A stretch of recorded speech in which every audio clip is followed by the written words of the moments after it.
Hey, it's Susan, and I am ready to show you the final tour of the garage transformation.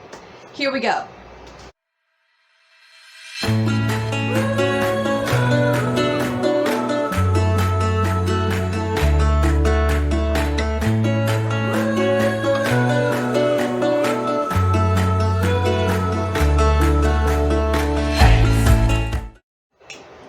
So this video has been a long time in the making because as we were working on trying to finish organizing and putting the last touches on this garage project that we had, our season started, and we had to start getting seeds started for under the lights and get things done. So we've been farming, Monday, Tuesday, Wednesday, sometimes Thursday, and then doing our CSA now has started, that we do pickups on Friday, Saturday, and then trying to take extra time whenever we get a chance to work on trying to finish things up and get them organized. This room I'll show you right here is our first part. So we come in the door here, and immediately to the left when you come in, we have some of our storage area here. So these are crates for the market supplies, packaging supplies. We're really trying to move away from as many plastic clamshells as we can right now, but we still have some left over, and honestly, when we have things for chefs or caterers, it's really great just to be able to throw them in a box. They appreciate boxes more than bags. And then we have other supplies here, so business cards, stickers, timers, extra soil amendments and things. There are smaller ones, those go in there. And then over here we have an indoor wash and pack area. Being in northern Indiana, I just really had a hard time March, April, and then back again October, November, doing wash and pack outside all the time. So I was really happy to move my big sink in here and my stainless steel tables to be able to do packaging of lettuce greens and things like that, and washing in here. We still have a few of our farm tools here. This is our double wheel hoe and our jang, just because we've been working so much on this space that we haven't gotten our tool shed area completely set up yet. Maybe I'll do a video about that one later, but that's coming next, one thing at a time. We still have some mushroom cultures here on this baker's rack. These are shimiji mushrooms, and when we got the cultures, they weren't fully inoculated yet, so I've just been leaving them out to kind of do their thing and become inoculated. And then we have the shelf for all of our seeding supplies. So our little 5x5s for microgreens that we do, all the microgreen seeds, obviously pencils and tape and markers to label things, and then our 10-20 trays on the bottom. Our seeds are just right here right now. I like to keep them all alphabetized by type, and so A for arugula, and all the different varieties of arugula are in there, all the different types of broccoli are in there, and so on. Flowers are in the front. And eventually, as the weather gets warmer, I have a little mini fridge, and I think I really want to put that mini fridge here to keep the seeds cold from getting too warm. We'll just see how warm it gets in here, I don't know. And then this area here is our seed starting table. So down here we have these little roll-out trays, which I really love that it rolls out. This one is our seed starting mix. And then over here we have our vermiculite that we use for the tops of our lettuce and greens and things to keep them moist. I usually only use the vermiculite on the salanova and the lettuce, but some people like to put it on everything. It just kind of holds in the moisture, and well, it's a good thing to use. So yeah, we definitely just roll out the trays, fill the 10-20s up here, do the seeding here. In the summer, that space will probably double for making bouquets or extra packing area. All right, so let's move over to the other side. We kind of split everything in half. This side is our nursery side, and as I said, we've already started our season, so our nursery is kind of full, really full. Every week I'm saying, what can I take outside and harden off so I can make more space for more plants here. So before I showed you this rack here, this is our automated grow rack. This has been really awesome for our microgreens and salanova. I just love the way the root systems are developing in the salanova with this thing. It waters twice a day automatically, and it drains so that they fully dry out in between, which is perfect when I'm drawing. Let me show you these over here. When I'm doing them this way, So they're under the lights, but in the trays. So these guys, like this is fennel, they're sitting in water.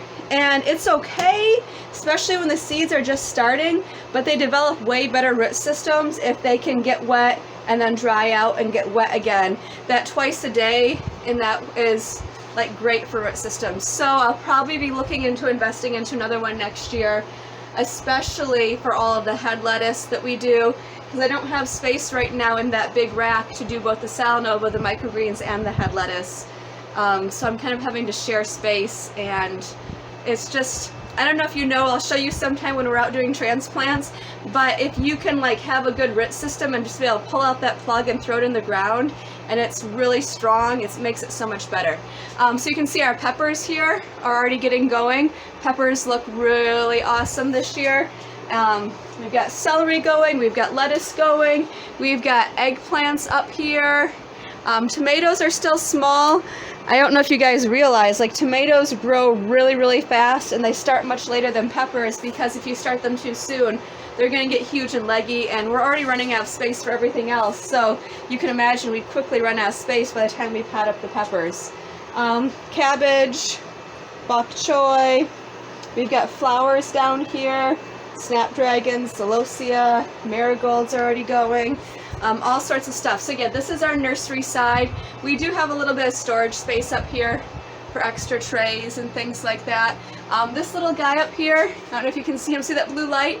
So that's actually a bug zapper. So if you have an indoor grow space, I highly, highly recommend you get a bug zapper, because those little fruit flies, anything like that that's going to get in and lay eggs in your dirt, you don't want that. That's gross. So you keep the bug zapper on. When all the lights go off at night, that bug zapper stays on. They go to the bug zapper and they're dead. So do that. This is kind of our main station here, telling us what work we have going on. Earlier today we had written down mushrooms and microgreens and the nursery work. We finished all of that earlier today. We usually try to get all the nursery work done on Monday. So now we just have our field planting, and I actually have 3 weeks of field planting written out here, because technically we're supposed to be on week 17, but the weather has been so cold and rainy and thunderstorms, and it snowed this morning on April 18th. So we're totally behind. We're like 2 weeks behind in some of our transplants, which, you know, it's going to be fine. But this is just to give me a snapshot of where we're at, and just really prioritize what needs to get in the ground and what beds we need to work on. All right, so lastly, I'm going to take you over to the mushroom room. I actually harvested mushrooms this morning, because I actually have to harvest basically every single day. They grow so fast. And yesterday was Sunday, so I didn't actually come out and harvest. So this morning I had a whole bunch to harvest. This is a zipper door with the plastic, just to keep in the moisture. We aim for around 60 degrees in here, but it just depends. So right now, when it's like 30 outside, we're getting the 60 degrees, no problem, because it's like 70 in the other area for the plants. But you know, we'll see. In the summer, I'll probably have to run a little bit of air conditioning into here. All right. So this is the mushroom setup row. I do have like the thing here that's showing me right now. It's 72% humidity and 60 degrees. So that's really good. I have brought my humidity down a little bit. It was at 90 at one point, and I found that I was actually getting a little bit of mold issues. So I do come and clean out every week. We use isopropyl alcohol to clean the shelves. This is just PVC shelves and treated wood. And also, if I see any fungus on the mushrooms themselves, I've been using some hydrogen peroxide on that, because it won't actually hurt the mushrooms. But here you can take a look at this. This is a king blue mushroom here. That one's super pretty. There's some lion's mane growing here. That has a little ways to go. And then down here, it looks like a gray dove to me. But we have a lot of them at various stages. Some of the blocks are just about done, and we'll take them out and compost them. Some of them have still a ways to go. And then I have a lot of the top fruiters over here on this shelf. So, like this guy right here, this is a shimiji. These are just about ready to pick, because it's a small mushroom. And so some of these shimiji are just about ready. It's like I think it's a Japanese thing. And then over here, these are still really small. These are piopinis, also called black poplar, and these will grow up. But those are more top fruiting, whereas some of these other ones, like the oyster that I showed you there, that guy is more of a side fruiter. And I've tried them a few different ways. Sometimes we've opened up the whole mushroom spawn bag, and sometimes we've just cut a slit in the side like that for it to grow out. And I'm still experimenting to kind of see what works best. And I'm finding a lot depends on the variety. For the lion's mane, once again, like this guy right here, I like just having them a little bit grow from the side. I feel like I get a better ball of lion's mane that way, and it stays more controlled. Whereas some of them, like the oysters, I don't mind them just growing up the top and sides and everything all at once, because I can get a big harvest, like a 2-pound harvest all at once within the first week.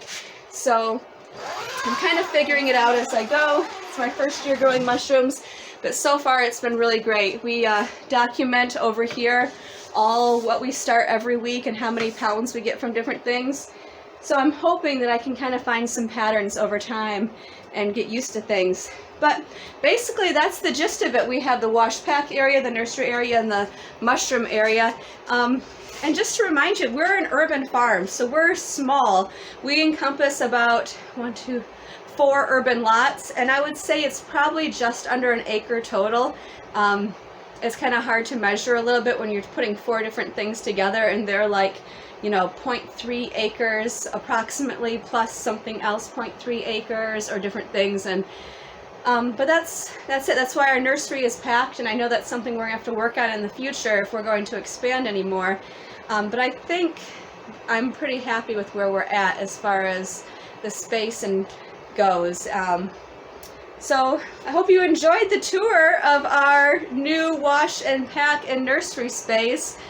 Check out the first videos to see what the space looked like ahead of time. It's been quite a transformation, and I look forward to showing you when all this nursery stuff gets put out in the field and what we have later on when the weather finally warms up.